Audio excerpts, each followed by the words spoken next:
Los últimos años han sido terribles para la población.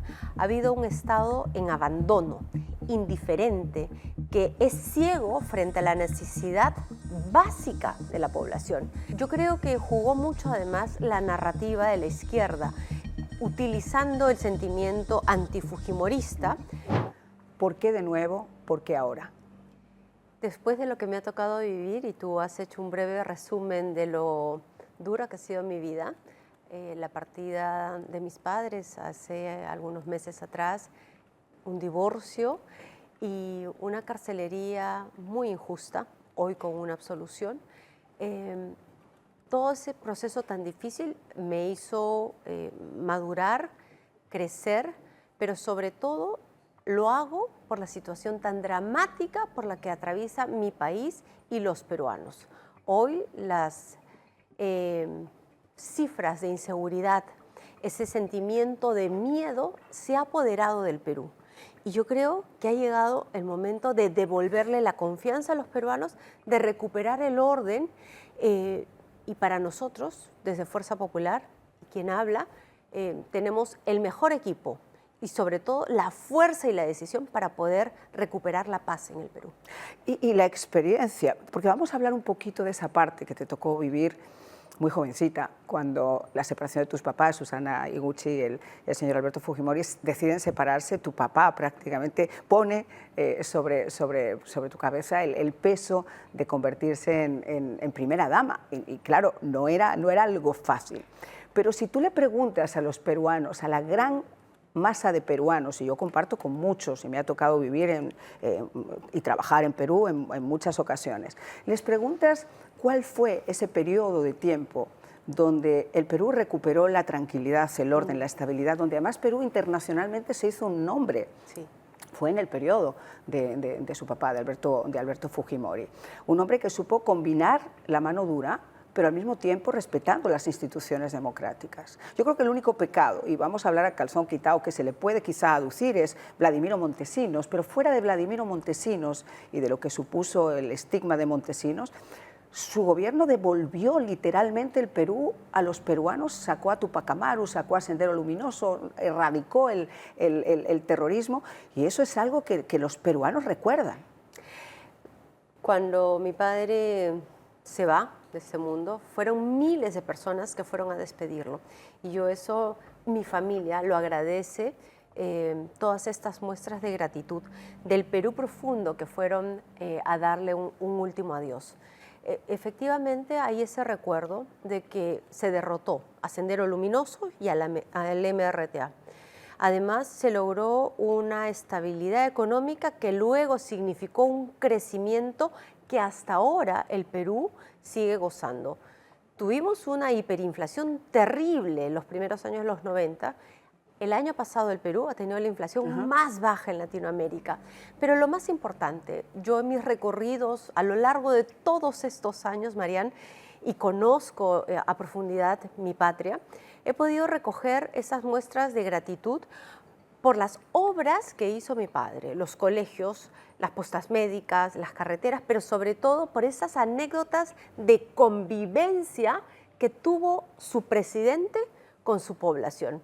Y eso para mí es muy gratificante y por supuesto que es un ejemplo en el estilo de política que nosotros hacemos y del cual espero yo, de gozar la confianza del pueblo peruano, hacerlo también cuando sea presidenta del Perú. Bueno, yo traté de conseguir esas imágenes, pero no he podido hacerlo porque en aquellos años, en el año 96, 97 creo que fue, todavía se utilizaban las Betacam. Entonces las pedí a Telemundo a ver si podían tratar de conseguirlas y no las conseguí. Pero nosotros fuimos con un equipo, CBS Telenoticias, y tu papá nos llevó en un helicóptero a un sitio que se llamaba Trujillo, a ver las totoritas, unas barquitas así espectaculares. Era un hombre tan absolutamente humano, de verdad, era un hombre, a pesar de haberle visto después en las escalinatas de la Embajada de Japón en Perú, con la fortaleza que significó romper esa crisis como se tenía que romper, pero era un hombre extremadamente humano. Y yo quiero preguntarte, aquí nosotros hemos vivido, como en el resto te diría que América Latina, una especie de encantamiento de serpientes con todos estos regímenes de izquierda, el mal llamado socialismo del siglo XXI, etc. Y Perú no fue la excepción. Llegasteis a tener, con toda la honestidad del mundo, un alcornoque como Pedro Castillo y detrás a un individuo como Cerrón, que era el que manejaba desde Cuba todas las riendas, como ha ocurrido en el resto de América Latina. Perú necesita un cambio. Creo que igual que Latinoamérica está tendiendo a girar hacia la centro-derecha, Perú va hacia ese rumbo. Por supuesto. Durante los últimos 25 años, y voy a hacer la excepción al segundo gobierno del presidente García, que tuvimos muy buenas cifras económicas, los últimos años han sido terribles para la población. Ha habido un estado en abandono, indiferente, que es ciego frente a la necesidad básica de la población. Yo creo que jugó mucho además la narrativa de la izquierda, utilizando el sentimiento antifujimorista y en la última elección además con irregularidades de las cuales yo denuncié. Sin embargo, hoy el aspecto y la atmósfera política, más allá de las necesidades, hay una mirada de esperanza. Y entonces nosotros estamos llevando ese mensaje, recorriendo, haciendo esta campaña con mucho diálogo, casa por casa, escuchando a los vecinos. Los protagonistas de esta campaña son los ciudadanos. Son ellos los que nos dicen cuáles son las demandas, cuáles las obras que ellos necesitan y por supuesto que ellos saben también cuáles son las soluciones. Lo que hace falta es un gobierno con capacidad de gestión, con sentido de urgencia, porque vienen postergadas todas estas necesidades muchísimos años y en el caso nuestro tenemos un gran equipo. Un equipo técnico, un equipo sólido, profesional, pero además un equipo político. Y yo creo que desde aquí además se está mirando muy bien, y te digo porque nosotros también conversamos con diferentes actores políticos, sociales, y esa perspectiva se ve muy bien. Pero quiero preguntarte, porque aquí en Estados Unidos lo hemos vivido en carne propia. Aquí hemos pasado 4 años donde un candidato a la presidencia de los Estados Unidos fue absolutamente perseguido, puesto entre las cuerdas, donde la justicia se convirtió en un brazo político para desplazar simplemente a alguien que era un outsider y no debía presentarse nuevamente a una elección. Eso lo has vivido también en carne propia. Efectivamente, Marianne. Y es muy lamentable que el lawfare, la utilización de la justicia para perseguir al enemigo político, se ha usado en los Estados Unidos, se ha usado en Colombia contra el presidente Uribe y se ha usado en el Perú, no solamente con quien habla, sino también con otros políticos de centro, centro-derecha. En mi caso, yo no he tenido la posibilidad de ser gobierno, no he manejado recursos del Estado y he estado 3 veces en prisión, más de 480 días, privada de mi libertad, sin condena, sin sentencia, y hoy ya con un pronunciamiento del Tribunal Constitucional que señala que nunca debí ir a prisión por algo que no era un delito. Ha sido muy doloroso, no solamente por mis hijas, sino porque han habido más de 40 personas, 40 familias que han sido insultadas, estigmatizadas, procesadas, investigadas durante 10 años, hoy finalmente absueltos.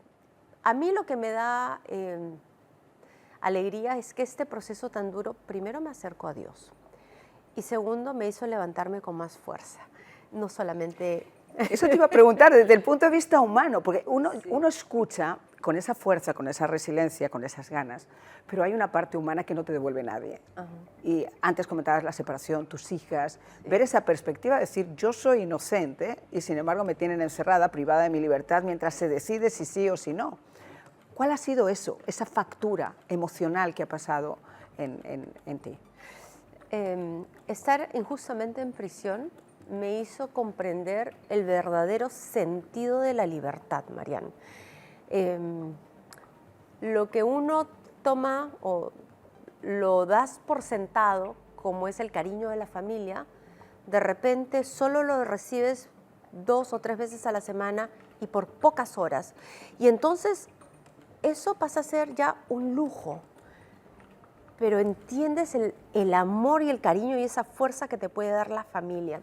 Lo segundo es que en esta prisión, cada pequeño detalle tenía que ser solicitado absurdamente por escrito, hasta para pedir una torta por el cumpleaños de mi hija, ¿no?